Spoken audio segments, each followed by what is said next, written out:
जय श्री राम व्यूवर्स। आज का टॉपिक है राजा का आखिरी संदेशा। राजा का आखिरी संदेशा क्या था श्री राम जी के लिए? चलिए आइए आज की इन कथा में हम पढ़ेंगे। इससे पहले वाली वीडियो में हमने देखा कि राम जी लक्ष्मण जी सीता जी श्रृंगेरपुर में आते हैं। वहाँ निषाद राज ने उनकी बड़ी ही व्यवस्था की, उनका बड़ा ही देख रेख की, और कैसे लक्ष्मण जी ने निषाद राज को बताया कि जीवन की सच्चाई क्या होती है, जो हम सभी को जानना बहुत ही आवश्यक है। अगर आपने मेरी वीडियो नहीं देखी है तो जाकर के ज़रूर ही देखिएगा। चलिए आइए आगे की कथा हम शुरू करते हैं। राम जी ने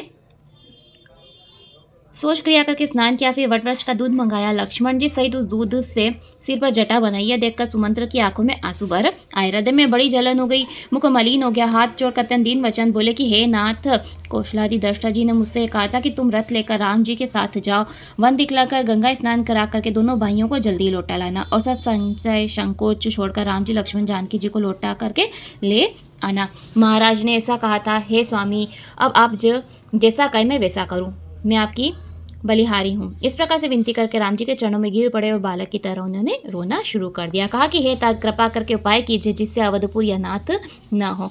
मंत्री सुमंत्र को उठाकर श्री रामचंद्र जी ने समझाकर कहा कि हे तात, आपने तो धर्म के सभी नियम छाने हैं। श्री दधीची राजा हरिश्चंद्र ने धर्म की रक्षा के लिए करोड़ों कलेश सहे हैं। परम चतुर राजा रंतिदेव बलि ने अनेकों प्रकार के संकट सहकर धर्म को धारण किया है।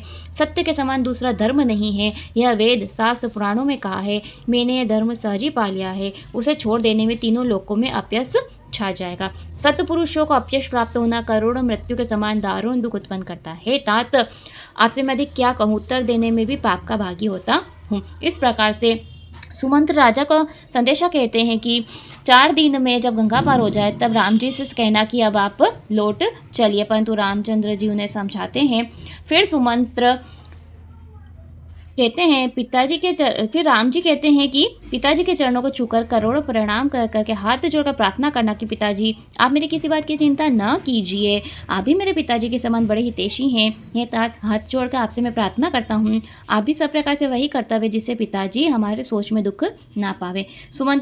राम जी और सुमंत्र का संवाद सुनकर के कुटुंब सहित निषाद राज व्याकुल हो गया। फिर लक्ष्मण जी ने कुछ कटुवाणी कही। प्रभु ने बहुत अनुचित जानकर उन्हें रोक दिया। लक्ष्मण जी सब बातें सुन रहे हैं तो लक्ष्मण जी को क्रोध आता है। उन्हें क्रोध में कुछ अनुचित बातें कही तो राम जी अपनी सौगंध दिलाते हैं। सुमंत्र जी से कहते हैं कि आप जाकर पिताजी को संदेशा न कहना। तब आगे सुमंत्र कहते हैं कि समुद्र ने जानकी वन को, राजा ने संदेशा कहा है कि जानकी वन को कष्टों को न सह सकेगी। जिस बात से सीतापुरी को लौट आवे तुमको राम जी को वही करना चाहिए, नहीं तो कुछ भी सहारा न होने से मैं नहीं जीऊँगा। सीता के मायके में, ससुराल में सब प्रकार से सुख है। जब जहाँ मन चाहे वहाँ सुख से रहेंगी, तब तक ये विपत्ति का समय निकल ना जाए। राजा ने जिस दुख और प्रेम के साथ प्रार्थना की है राम जी वह कहा नहीं जाता। पिता का संदेशा सुनकर कृपानिधान राम जी ने जानकी जी को करोड़ों बातें से सीख दी। तुम घर लौट जाओ तो सास ससुर गुरु कुटुंबी सबका दुख दूर हो जाए। पति के वचन सुनकर जानकी कहने लगी कि हे प्राणनाथ, हे परम स्नेही, आप दयामय है, परम ज्ञानवान है। प्रभु, छाया शरीर को छोड़ करके कैसे अलग रह सकती है? सूर्य को छोड़ करके प्रभा कहाँ जी सकती है? और चंद्रिका चंद्रमा को छोड़ करके कहाँ जा सकती है? इस प्रकार से पति को प्रेम भरी विनय सुन करके मंत्री सुमंत्र से सुहानी वाणी कहने लगी कि आप मेरे पिता और ससुर के समान हितैषी, आपको मैं उत्तर दे रही हूँ, बहुत ही अनुचित है। आर्त होकर ही मैं आपके सन्मुख हुई हूँ, है तब बुरा न मानिएगा। आर्यपुत्र के चरणों कमलों के बिना जहाँ तक नाते हैं सब व्यथा हैं। मैंने पिताजी के ऐश्वर्य का सुख देखा है, जिनके चरण चौकी के बड़े बड़े राजाओं के मुकुट आ जाते हैं। ऐसे सुखों का धाम पितृगर्भी पति के बिना मेरे मन को नहीं सुहाता। मेरे ससुर चक्रवर्ती महाराज जी अयोध्याधीश हैं, जिनका प्रभाव 14 भुवनों में विख्यात है, जिनका इंद्र भी आगे आकर स्वागत करता है, अपने आधे सिंहासन पर आसन देता है। ऐसे ससुर, अयोध्यापुरी का वास, प्यारा कुटुंब, माता के समय सासुएं, रघुनाथ जी के चरण कमलों की रज के बिना मुझे स्वप्न में भी सुखदायक नहीं लगते हैं। कठिन मार्ग, वन भूमि, पहाड़, हाथी, सिंह, सरोवर, बड़ी नदियाँ, कोल, भील, हिरण, पक्षी सब प्राणपति के संग मुझे सुख देने वाले होंगे।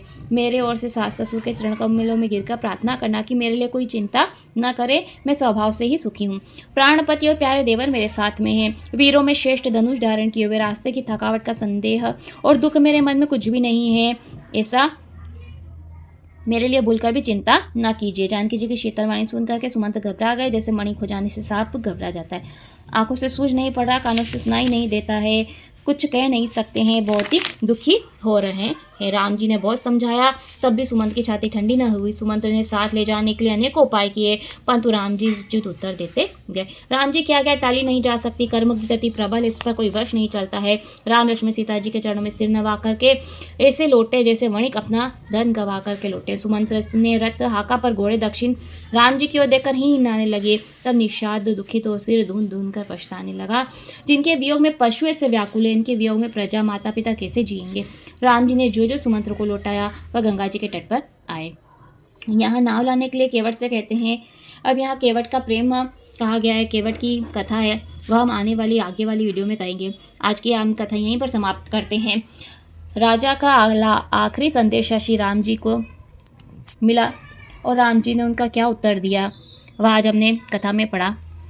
आपको मेरी वीडियो पसंद आई है तो मेरे इस चैनल को सब्सक्राइब कर लीजिए, वीडियो को लाइक कीजिए, आगे शेयर कीजिए, मेरे साथ राम कथा में जुड़ जाइए।